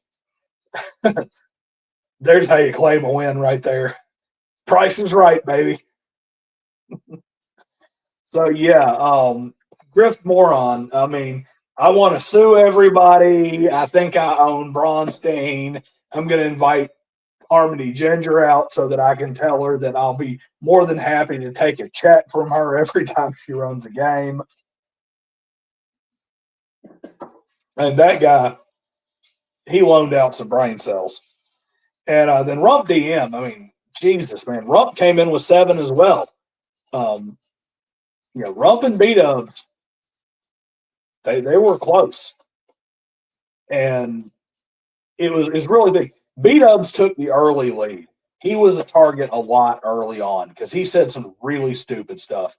But what happened was B-Dubs got off on a religious kick, which I can appreciate as a fellow very devout and very aggressive Catholic.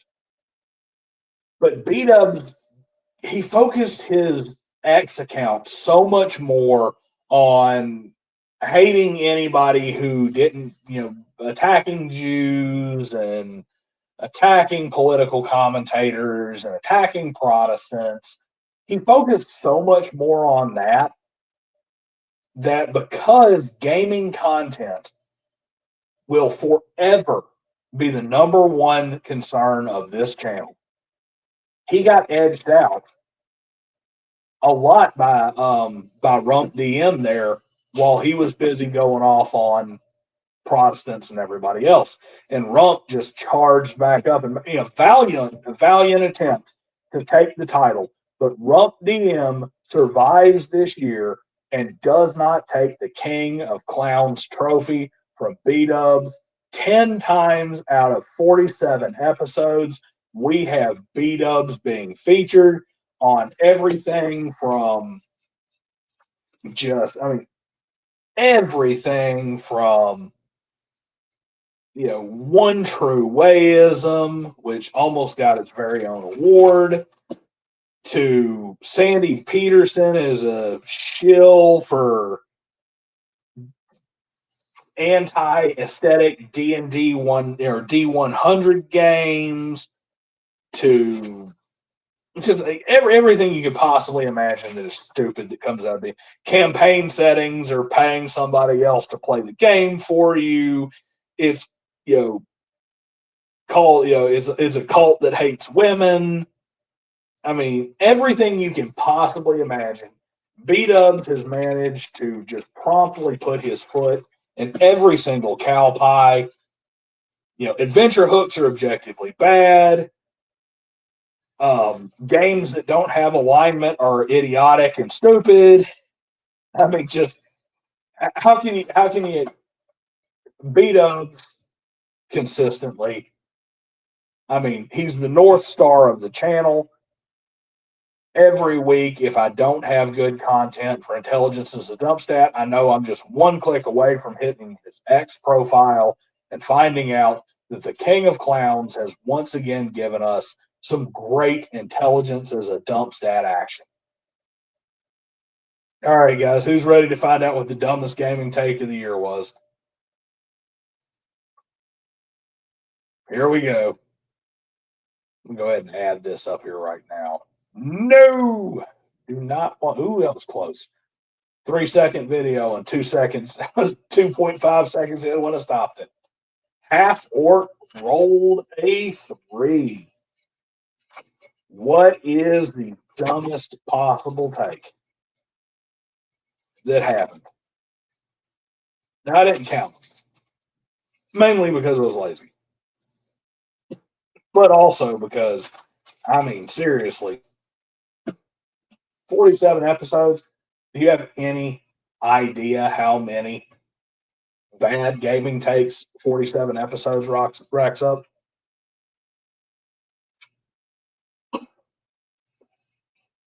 That's right. Cool's written older way better. Yep, creators weren't playing the game right. That one occurred more than once, both from Jeffro and B-Dubs. And I'll tell you this, I bet you Jeffro probably would have taken that title had he not abandoned X. He basically read the tea leaves and realized that nobody wanted to hear from his ass anymore, and he bailed. And that was the only thing I think that saved him, because let's keep in mind that episode 1, let me pull this up real quick while we're getting ready to go into our great breakdown of the dumbest of all takes. Episode 1 was Jeffro with Tolkien ruined fantasy, and Sandy Peterson doesn't know game design. Okay, in the very first episode, Tolkien ruined fantasy, and Sandy Peterson doesn't know how to design a game. You want to tell me that Jeffro's ass wouldn't have showed up like 19 times on this list over the course of the year? I mean, seriously. I mean, there's a lot of stuff here. I mean, just so y'all know, I mean, let's take a trip down memory lane real quick. The first episode came from Wizards of the Coast releasing their 5.5, the D&D 2024 Monster Manual with its ridiculous changes. Jeff Bullman of Paizo saying that anybody who voted for Trump or J.D. Vance, and J.D. Vance himself, should just send their Pathfinder books back, because alienating 51% of your player base is a smart idea. And Jeffro with the Tolkien Run Fantasy, and Sandy Peterson doesn't know how to design games.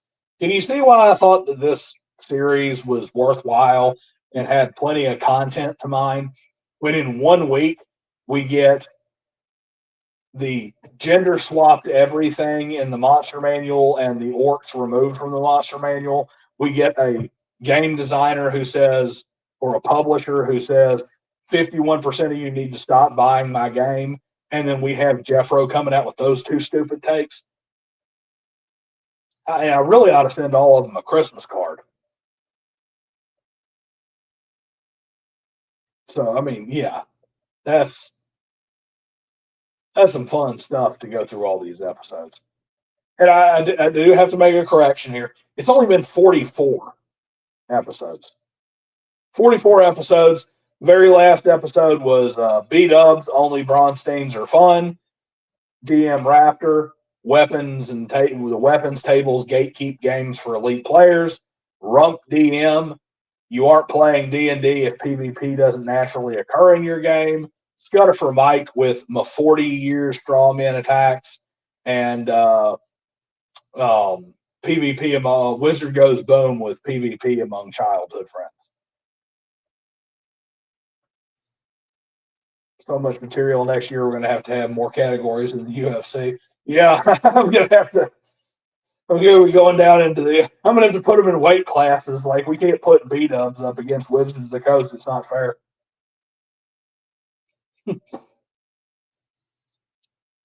Or rather, I should say the Bros and Wizards of the Coast are like their own division, because it's just not fair to put other people against them because they say so much stupid shit. That's what it is. BroSR, Jenny D's and pointy hats, Wizards of the Coast. That's the heavyweights up there, man. Those are the killers. All right, guys. So let's get into our I guess dishonorable nominations for the half orc dump to 3. This is the worst, at least tangentially gaming related take. We have, and this came in many iterations from our friends in the BroSR, Gary Gygax played the game wrong. He didn't know how to play his own game. I'm sure we all know it. The basic expert said it. Some BroSR adjacent folks said it. The BroSR said it. But Gary Gygax didn't know how to play Dungeons and Dragons. Never heard of player agency. This goes all the way back to episode 2, guys. This was one that showed up in Harmony Ginger's replies. Guy by the what was it? What was his name? Doesn't really matter.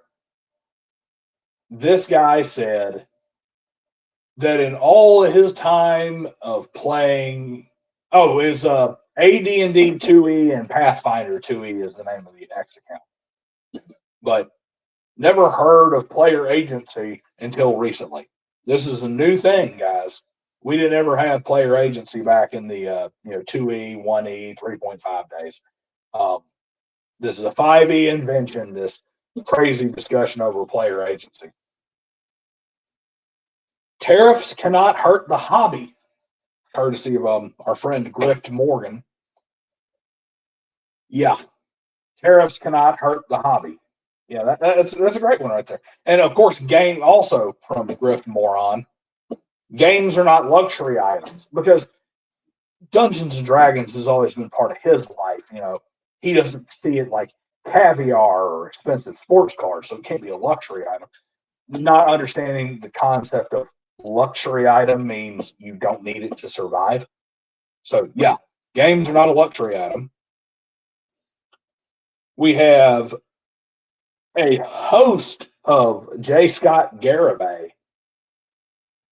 Garibay got kind of we'll call it an omnibus episode. He had several things that were really stupid that all came across in episode 11, where he said that Professor DM was attacking women because he was criticizing the Wizards of the Coast firings, and most of the people who got to stay on were women, so he's attacking women. That Sessions, like, get this one, guys. I mean, y'all steady yourself for this one, but remind you of the delusion and mental illness that is J. Scott Garibay. When a character dies in your game, you should immediately stop playing and like have memorial services for him, and sit around and tell stories about how great that character was, because when your character dies, I mean, that is such a traumatic thing. They're such an integral part of you as a person and such an integral part of the game that everything should stop immediately and we should all mourn this character and talk about their input. And of course, American jocks owe reparations to D&D players because jocks persecuted us so badly during high school and middle school and whatnot for playing Dungeons and Dragons. So if you play Dungeons and Dragons, you're owed reparations from anybody who played sports. Settings are pay to play by B-dubs. If you have a pre-published setting that you're using, like Forgotten Realms, or hey, Greyhawk, that AD&D setting that's kind of the default that all the bros play in. If you use a pre-published campaign setting, you are paying somebody else to play the game for you. And let's see here. This is another J. Scott Garibay one. Unsubbing from D&D Beyond is modern book burning. That's right. If you delete your Dungeons and Dragons PDFs or unsub from their online services, you are a 1930s German burning books. That's right. Book burning if you delete the D&D stuff. Of course, the metagaming debate where people don't understand what metagaming means. For those who don't know, there's two definitions for metagaming. One comes from the Greek version of meta, which means a level above, which is things like you understand how the rules work and how the game works and make decisions based on that. That is metagaming, versus the metagaming that is an acronym that is, I believe, most efficient tactic available or most effective tactic available. People who don't understand that there's a difference between the two when talking about it. The legendary Margaret Weiss. That's right. Margaret Weiss is up for an award on intelligence as a dump stat. Mark it down, guys. Margaret freaking Weiss is nominated because she decided to use very spurious evidence about wheelchairs to support the wheelchair dungeon thing. Imagine this. Right after suddenly Tracy Hickman and Margaret Weiss kind of come back to terms with Wizards of the Coast, and they're all happy again, and they're done suing each other, and they're working on a new thing. All of a sudden, she comes out and is in support of the wheelchair dungeon thing, and she brings up a pope that, to say he had a wheelchair in the Middle Ages is a big stretch. He had a special chair with a bunch of pulleys that with like 9 assistants, he could perform mass and could raise the Eucharist and other things like that. That doesn't exactly equate to I have a wheelchair that I can adventure in. But she tried to use that as a, advance there. So I'm going to go ahead and put this up here from good old King Yellow. Toughest one to pick because there's just so many different flavors and styles of stupid. Yes, there are. Yes, there are. Laz Demonic. This is the more recent one, guys. This is the guy who ended up like deleting his X account or like leaving X or a bunch of other stuff when he got called out for how dumb he was. This is the clown who came out and called Rob Kuntz and Sandy Peterson tourists for some comments they made about D&D. That's right. Rob Kuntz is a tourist, guys. He's a tourist. He hadn't been around since 1974 before the game was published. Sandy Peterson's a tourist, guys. He didn't write like 6 different RPGs. You want to talk about the dumbest shit on the planet.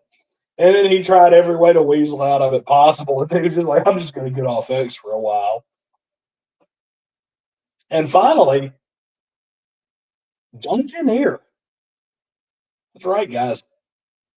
Dungeoneer actually makes his way onto this list as a nomination for an award. How did Dungeoneer get up here? By saying that one-to-one timekeeping takes less effort than variable timekeeping, which is just an idiotic statement. There's a lot of arguments you can make for one-to-one time. There really is. It's not the worst thing in the universe. But to sit here and say something as stupid as it takes less effort to actually track time than to just on a whim alter time to fit what you need it to takes more effort. It's just a dumbass statement. So we're going to read one from Sketchosaur here, old Sketchosaur Rex, and then we're going to read off the. Let me read off the options first because there's a lot of them for this one. All right, chat. Now's the time to put in your vote. Gygax played wrong. Never heard of player agency. Tariffs can't hurt the hobby. Games are not luxury items. Reparations are owed by jocks to nerds. Settings are paying people to play the game for you. Unsubbing from D&D Beyond is book burning. Anything regarding not knowing metagaming. Margaret Weiss and her wheelchair. Laz says that Sandy and Robilar are tourists. Or one-to-one time takes less effort. Bunch of choices there. Which one, guys, is the dumbest of all dumb gaming takes for the year? Here we go with Sketch. Only one of the most important people in the world had a rolling chair. Means every common venture has a wheelchair. That's a good point. It's a good point. King Yellow, of course, tough one to pick. Different flavors of stupid. We talked about that earlier, but boy, does it make sense. So let's go for it again, guys. I'm going to run down the list one more time here. Gygax played wrong. Never heard of player agency. Tariffs can't hurt the hobby. Games aren't a luxury. Reparations for nerds. Settings are pay to play. Unsubbing is book burning. Metagaming. Margaret Weiss's wheelchair. Sandy is a tourist. One-to-one takes less effort. What is the dumbest of all stupid takes?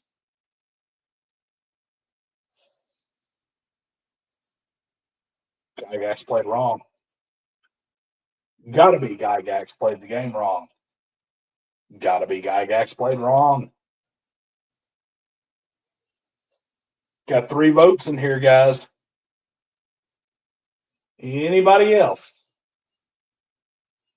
It is going once. It is going twice.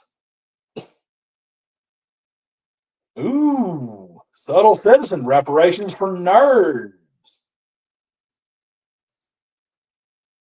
King Yellow, got to go with Gygax because it's not just a pound for pound stupid or in a single category.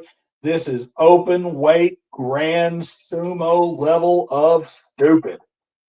I'll leave that one up there. Grand sumo level. Yokozuna of stupid.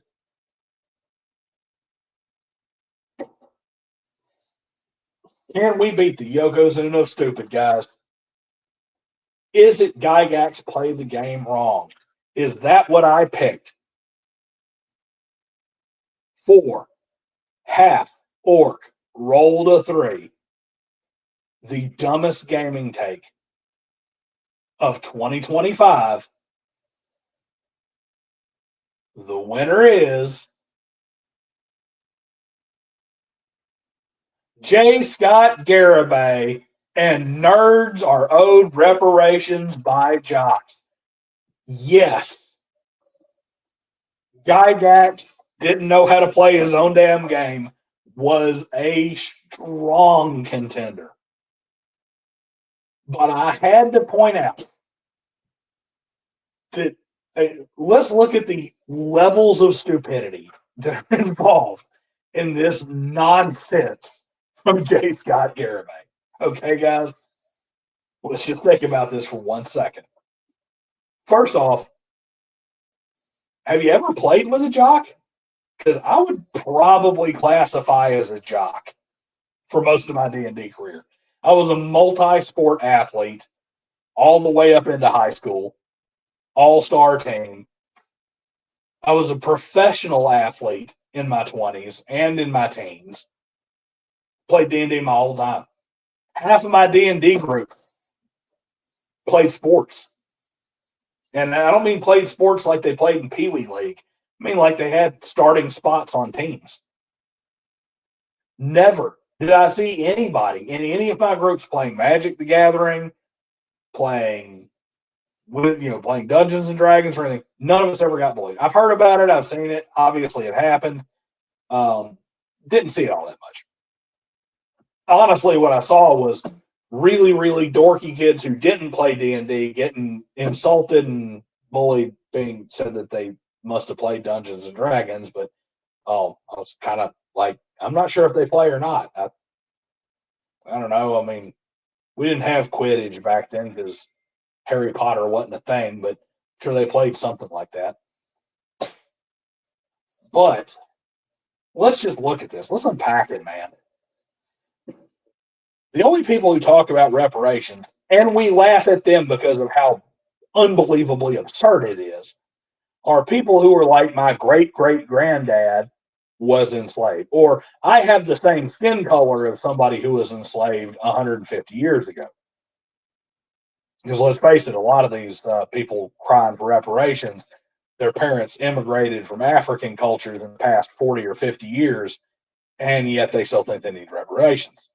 But let's just take it on its face value. I'm owed reparations because my people were enslaved and beaten with whips and forced to work in the fields and weren't allowed to learn how to read and were owned by other people, versus I'm owed reparations because for 5 years of my life, people who threw sports ball made fun of me. This is peak retardation. Now, there's an argument to be made that maybe this should have been put in the category for general stupidity and non-gaming, because it is about reparations, but it's also kind of tied to some of his other stupid stuff that Garibay came up with. I mean, you want to talk about an unhinged individual? J. Scott Garibay says some of the single most idiotic shit that I've ever seen in my life. And our winner for the dumbest gaming take in 2025, spread the word, tell your friends. J. Scott Garibay said the absolute dumbest thing about tabletop role-playing games in the entire year of 2025. Does anybody here disagree with me, other than the folks who thought, including the folks who thought that Gygax didn't know how to play his own damn game? Should have won this one. It's a tough one. Just going to tell you right now, it's pretty bad. And I do, like I said, I do agree with old Shock and King Yella and Sketch and Noble. I mean, all y'all are kind of right. It's like, Gary Gygax not knowing how to play his own game is pretty bad. But here you go. Too moronic to be taken serious. I mean, that's kind of the point. It's like, this is an epic level of stupid, guys. Well, that's it, guys. That is it for the Dummy Awards for 2025. The dumbest takes from the TTRPG world across social media platforms for the entire year. I don't know if the word congratulations is the right word, but I guess we need some congratulations to B-Dub for being stupid more often than anybody else, and J. Scott Garibay for being dumber than anybody else, or Jeffro Johnson for wasting more of my time than anybody else. But guys, that's what we've got here. The 3 Intelligence Dummy Awards for 2025. Thank you for coming out. I appreciate every last one of you for being here. I hope you have a Merry Christmas. Hope you have a Happy New Year. I hope you subscribed, liked, shared, super chatted, super thanks, Patreon, all that fun jazz. I hope you buy, and more importantly, I hope you really enjoy the Corbett Codex when it comes out. Be on the lookout for either a pre-order or a Kickstarter for that book. But I said, pay attention to some of your favorite gaming channels. Several people have been provided with art copies, and they may be talking about it soon. Channel is much bigger than mine. So keep your eyes open for it. And if you have any questions, feel free to reach out to me on X about it. But guys, really appreciate you coming out for the awards. Hope you guys have a wonderful rest of your year. I will see you guys actually in the week between Thanksgiving and Christmas for the last stream of the year. Hopefully I'll have my camera and all that other nonsense back up. And hope you guys have a good one. Thanks for coming out. See you guys next time.